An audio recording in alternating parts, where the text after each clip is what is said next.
마약 범죄 하면 설마 우리 주변에 이렇게 생각하지만 최근 벌어진 사건들을 보면 또 그렇지만은 않습니다. 얼마 전 우리 지역에서는 지인에게 마약류를 탄 커피를 마시게 하고 내기 골프를 쳐서 수천만 원을 가로챈 일당이 재판에 넘겨진 일이 있었습니다. 또 울산에서는 캠핑장에서 마약을 투약하고 난동을 부린 30대 남성들이 경찰에 체포된 일이 있기도 했습니다. 우리가 인식하지 못하고 있는 사이 일상에 깊숙하게 침투한 마약류 범죄. 현실은 어떻게 되고 또 대책은 무엇이 있는지 오늘 이야기를 좀 나눠보도록 하겠습니다. 네, 오늘 한국마약퇴치운동본부 전북지부 신태용 본부장님 모셨습니다. 본부장님 반갑습니다. 반갑습니다. 네, 먼저 시청자 여러분께 첫 인사 부탁드리겠습니다. 안녕하십니까 시청자 여러분. 마약이라는 단어가 생소하고 거부감을 가질 수도 있지만 이 시간 편안한 마음으로 저와 함께 마약류에 대해서 생각해보는 그런 시간이 되었으면 좋겠습니다. 네, 본부장님 말씀하신 것처럼 이제 이 최근에 마약 투약과 관련된 범죄가 정말 끊임없이 일어나고 있습니다. 네. 최근 마약 관련 사건 사고들 좀 어떻게 보고 계십니까? 예, 마약 관련 사건 사고들은 매일 뉴스에 등장할 정도로 굉장히 많이 일어나고 있죠. 일반적으로 마약 범죄라 그러면 일부 연예인이나 또 일부의 재벌가 자녀들, 특수한 사람들이 사용하는 걸로 생각하기 쉽습니다. 그렇지만 이들은 마약류 범죄자의 전체의 1% 정도에 불과합니다. 네. 나머지 99% 정도는 일반인들이죠. 지금은 성별이나 연령에 관계없이 많이 마약류가 퍼져 있다고 생각할 수 있습니다. 네, 그러니까 이제 특정인들이 아닌 일반인들에 의한 마약도 많다 이런 말씀이신 것 같은데 그렇습니다. 참 생각지도 못했습니다. 실제로 이게 좀 현황은 어떻게 됩니까?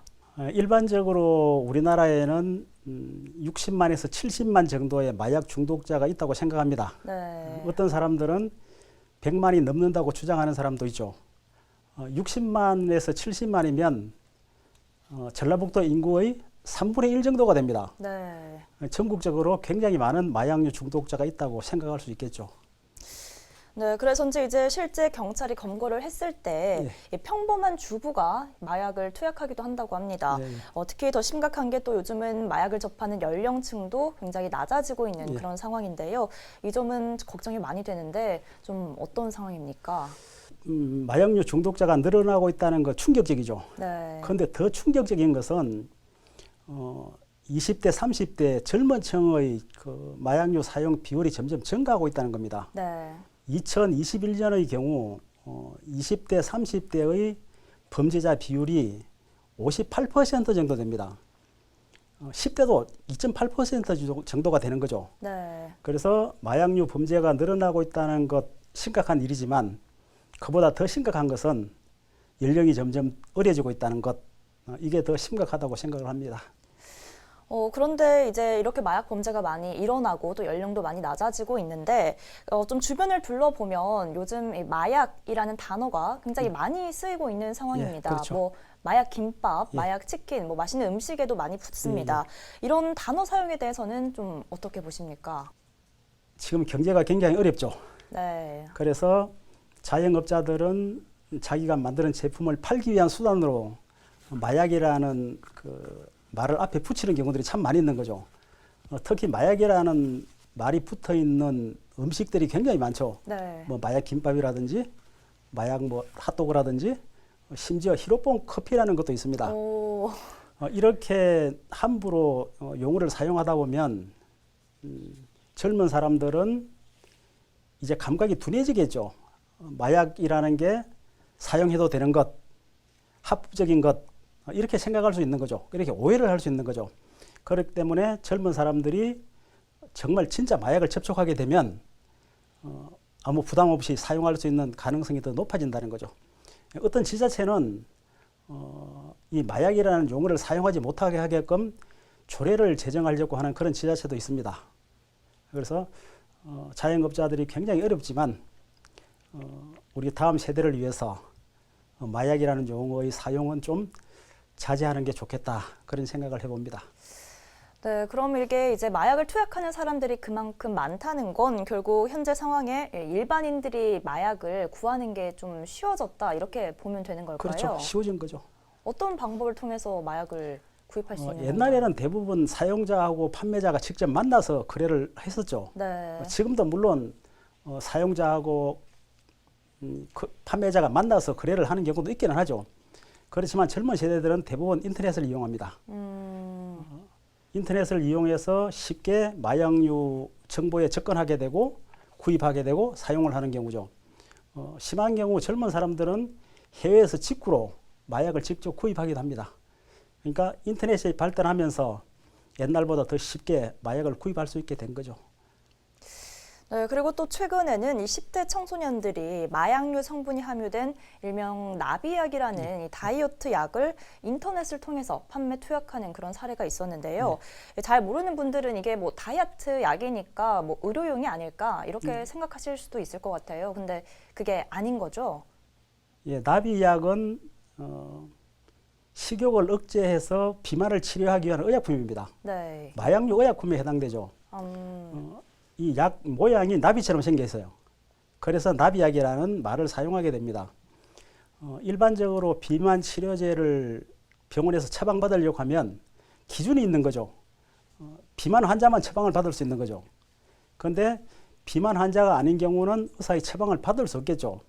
그러면 이 사람들이 불법적으로 인터넷을 통해서 구입하게 되죠.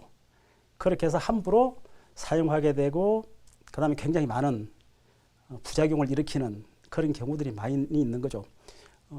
이 약이 함부로 사용하면 우리 인체에 많은 영향을 미칠 수 있기 때문에 정부에서는 마약류로 지정하고 관리를 하고 있는 겁니다.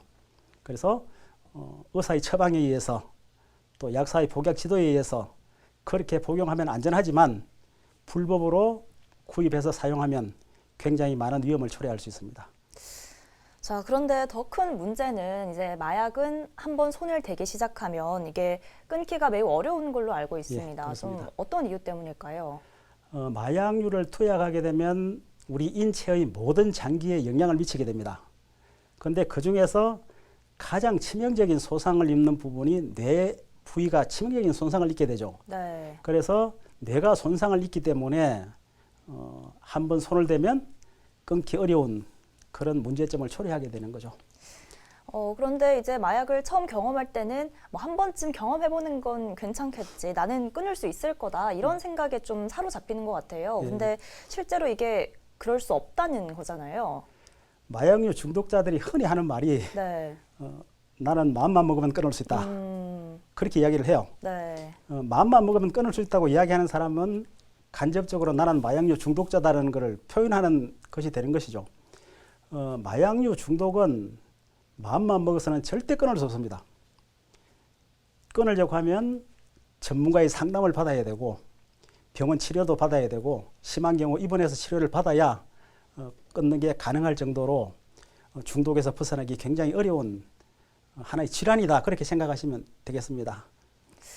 네, 그런데 아까 이제 요즘 10대들은 뭐 쉽게 인터넷이나 뭐 SNS를 통해서 마약을 구입하기도 한다 이렇게 말씀을 하셨는데 애초에 이 마약이 어떤 경로를 통해서 우리나라로 들어올 수 있는지 이것도 좀 궁금한데요. 예, 우리나라로 들어오는 경로는 다양하죠. 옛날에는 직접 가지고 들어오는 경우들이 참 많았어요. 그렇지만 지금은 직접 가지고 들어오는 경우는 그렇게 많지 않습니다. 네. 전혀 없는 건 아닌데 많지는 않죠.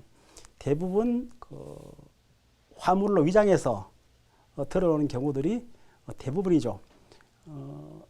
마약류 사범은 뭐 화물, 다른 뭐 인터넷 이런 것을 통해서 들어온다 하더라도 결국 다 잡히게 되어 있습니다.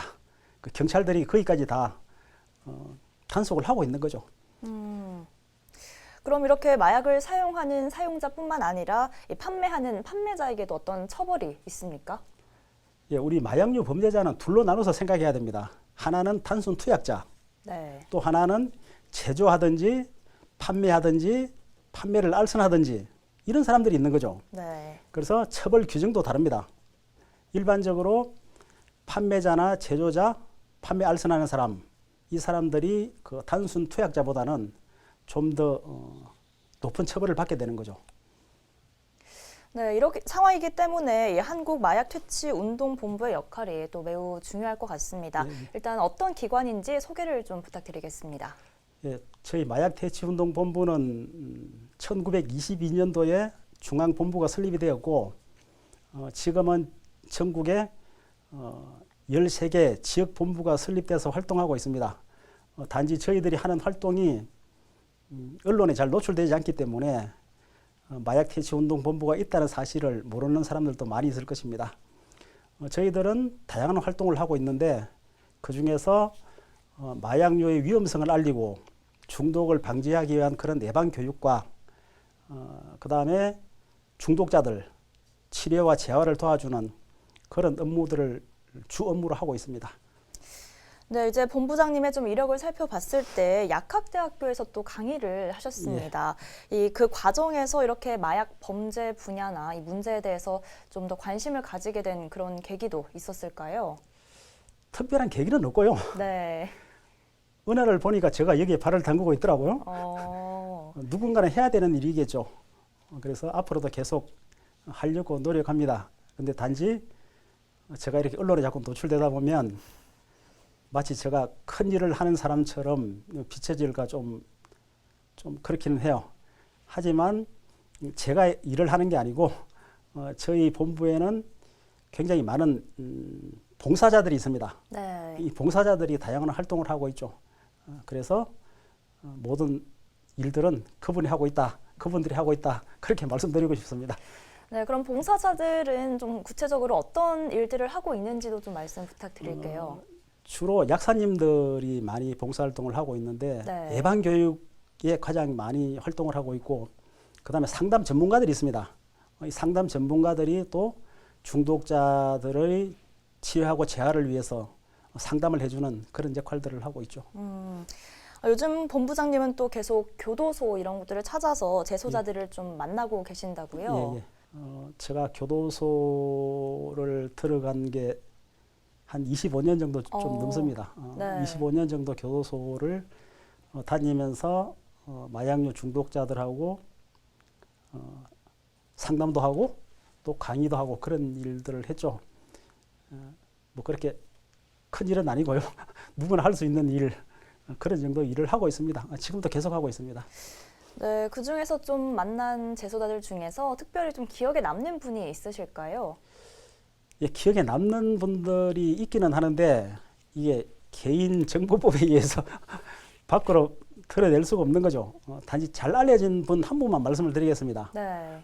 이분은 중학교 때 본드를 시작으로 해서 필로폰 투약을 25년 정도 하신 분입니다. 네. 약값을 구하기 위해서 사채업자들 앞에서 신장 포기 각서까지 선 분입니다. 네. 그리고 병원에 입원을 11번 정도 하셨던 분이죠. 지금은 벗어나서 이 마약류 중독자들 재활을 돕는 그런 역할을 하고 있는 거죠. 이렇게 해서 벗어나서 정상적인 삶을 살아가는 사람들도 상당히 많이 있습니다. 네, 본부장님 이렇게 이제 재소자들을 좀 교육을 하고 만나다 보면 좀 위험했던 순간들도 있지 않을까 싶은데요. 좀 있었습니까? 위험했던 순간들은 별로 없고요. 상담이나 강의를 진행하는 과정에서 가끔 아주 가끔 네. 폭발하는 분들이 계시기는 해요.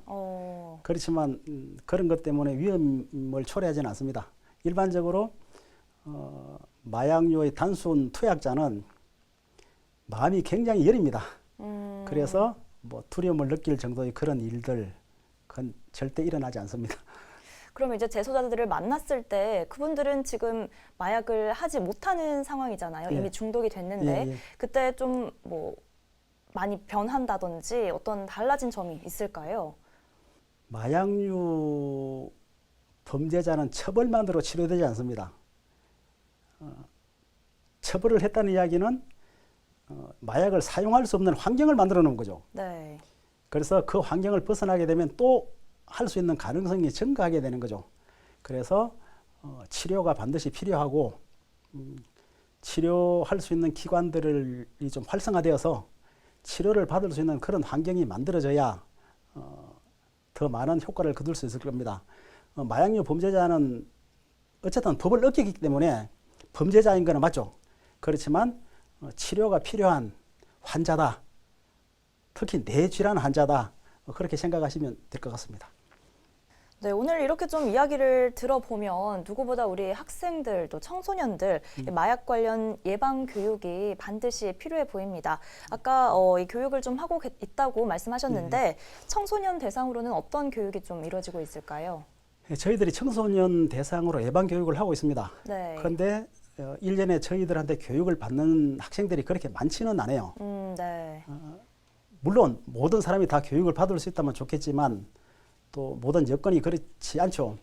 그래서 제가 항상 바람이 학교 정규 교과 과정에 약물 중독에 관한 것을 넣어서 정규 교과 과정으로 편성해서 교육을 하면 좋겠다 그 생각을 합니다. 그런데 지금 마약류 중독에 대한 교과 과정 내용은 별로 없어요. 단지 학교에서 마약은 나쁜 것이다. 그 정도를 가르치고 있는 거죠. 네. 그래서 중독자를 예방하기 위한 가장 좋은 방법은 교과 과정에 편입을 해서 학생들한테 교육을 시키는 것, 예방 교육을 하는 것, 이게 가장 좋은 길이라고 생각을 합니다.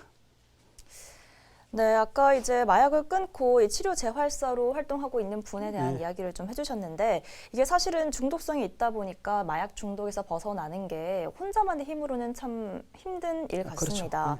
그렇죠. 그렇기 때문에 이 한국 마약 퇴치 운동본부의 도움이 좀 절실할 것 같은데요. 좀 직접 상담이나 이런 것도 받을 수 있는 건가요? 저희 사무실은 항상 문이 열려 있습니다. 네. 누구든지 언제든지 상담받을 수 있습니다. 직접 오셔서 상담하셔도 되고 아니면 전화 상담도 가능합니다. 또 인터넷을 이용한 상담도 가능하죠. 그래서 저희 사무실에 전문 상담가가 계시기 때문에 그분의 도움을 받으면 될 것 같습니다. 지금도 굉장히 많은 사람들이 와서 상담을 받고 있습니다. 또 그냥 저희 사무실 앞에 지나가다가 여기가 도대체 뭐 하는 곳인가 알고 싶으면 들어오셔서 차 한잔 하시면서 담소를 나누고 가도 좋을 그런 곳입니다. 마약이란 말이 붙어 있어서 사람들이 좀 거부감을 느끼기는 하는데 그런 거부감 가지지 않으시고 친근하게 저희들을 이용하시면 좋을 것 같습니다. 네, 그런데 이 본부를 애초에 찾지 않기 위해서는 애초에 마약에 대해 손을 대지 않는 게 가장 또 중요한 일이 아니겠습니까? 그렇죠. 네, 애초부터 이 마약에 손을 대지 않게 하기 위해서는 어떤 방법이 필요할까요? 마약은 굉장히 단순하게 시작됩니다. 네. 누구든지 마약류 중독자가 되기 위해서 마약을 사용하는 사람은 없죠. 네, 그렇죠. 호기심이라든지 아니면 뭐 술이 취하지 않는 약 또는 술 깨는 약 이런 걸로 해서 시작하게 되는 거죠. 단순하게 시작하지만 중독에서 벗어나려고 하면 거의 기적 같은 일이 일어나기 전에는 굉장히 어렵다 그렇게 말씀드릴 수 있습니다. 네, 그래서 이게 이제 마약을 한번 시작했을 때 워낙 이 재범률이 높습니다. 그래서 이 마약에서 완전히 벗어났다, 나는 치료가 되었다 이렇게 말할 수 있는 게 어느 정도 됐을 때 그 기준이 어떻게 되는지도 좀 궁금한데요. 뭐 5년, 10년 뭐 이런 식으로 기준이 있는 걸까요? 그건 기준은 없습니다. 아, 네. 그러고 마약류 중독에서 벗어났다는 말을 절대 사용하지 않습니다. 의사들도 진료를 하는 의사들도 완치가 되었다는 이야기는 절대 하지 않습니다. 그리고 마약류 중독자들도 나 마약 끊었다는 이야기 절대 하지 않습니다. 단지 좀 쉬고 있다. 그런 식으로 표현하는 거죠. 그렇게 표현할 수밖에 없는 이유가 재범률이 굉장히 높습니다. 20년 정도 약을 끊은 사람의 재범률이 25% 정도 됩니다. 그래서 마약류 중독은 치료가 되는 질환이 아닙니다. 관리를 하는 질환이에요. 우리가 고혈압이면 치료는 안 되지만 관리를 잘하면 천수를 다 할 수 있는 거죠. 그와 마찬가지로 마약류 중독도 치료를 하는 게 아니라 재발하지 않게끔 관리를 하는 그런 질환이다. 그렇게 생각하시면 되겠습니다. 자, 그러면 이제 이 마약 범죄들이 재활을 통해서 조금이라도 더 나아질 수 있게 하기 위해서는 우리 사회도 좀 어떤 시선을 가져야 할지 이 점에 대해서 좀 한 말씀 해주신다면요.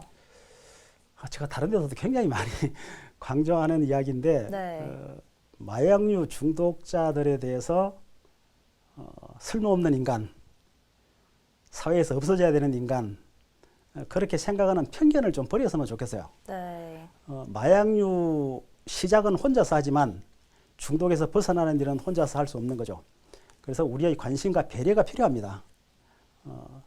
관심과 배려가 필요하다니까 특별한 관심을 갖자는 것은 아니고 그냥 우리의 평범한 이웃으로 대해주는 것, 누군가의 훌륭한 남편, 누군가의 좋은 아빠, 누군가의 귀한 아들, 이렇게 생각해 주시는 것, 이게 마약류 중독자들에 대한 관심이고 배려죠. 이것들이 모든 사람들이 이렇게 관심을 가지게 되면 중독자들이 중독에서 벗어나는데 좀 더 도움이 될 거라고 생각합니다. 네, 본부장님 앞으로 참 열심히 또 마약 범죄 위험성에 대해서 또 알려주시고 활동해 주셔야 할 것 같습니다. 어떤 계획을 갖고 있으신지 마지막으로 한번 들어보겠습니다. 저희들은 지금 하고 있는 일을 계속할 겁니다. 네. 중독을 예방하기 위한 그런 예방 교육, 그 다음에 중독자들을 재활하고 치료하는 데 도움을 주는 그런 일, 그런 일들을 계속할 겁니다. 그런데 이 일이 저희들 힘만으로는 부족하죠. 도민들의 많은 관심이 필요합니다. 관심 가져주시고 도와주시면 좋겠습니다. 그리고 마약류 중독에서 벗어나는 일은 기적 같은 일입니다. 그렇기 때문에 마약에 손을 대지 않는 게 굉장히 중요하죠. 제가 도민 여러분들께 마약류를 사용하는 것은 인생을 천길 낭떠러지로 떨어지는 일이다. 떨어뜨리는 일이다. 그렇게 말씀드리고 싶습니다. 그렇기 때문에 어떤 이유에서든지 불법 마약류에 의한 피해를 입지 않도록 각자가 조심하시는 게 좋을 것 같습니다. 네, 본부장님 오늘 말씀 잘 들었습니다. 고맙습니다. 감사합니다. 네, 독버섯처럼 퍼지는 마약 범죄. 최근에는 한 드라마를 통해서 그 심각성이 더 드러나기도 했습니다. 그런데 갈수록 이 연령층이 낮아지고 또 성별, 직업군을 가리지 않고 있는 현실인데요. 앞으로도 더욱 사회적 경각심을 좀 높이고 또 마약류에 관한 범죄를 예방하는데 우리 모두가 관심을 좀 가져야겠다 이런 생각이 듭니다. 네, 오늘 전북토기 사람은 여기서 마치겠습니다. 고맙습니다.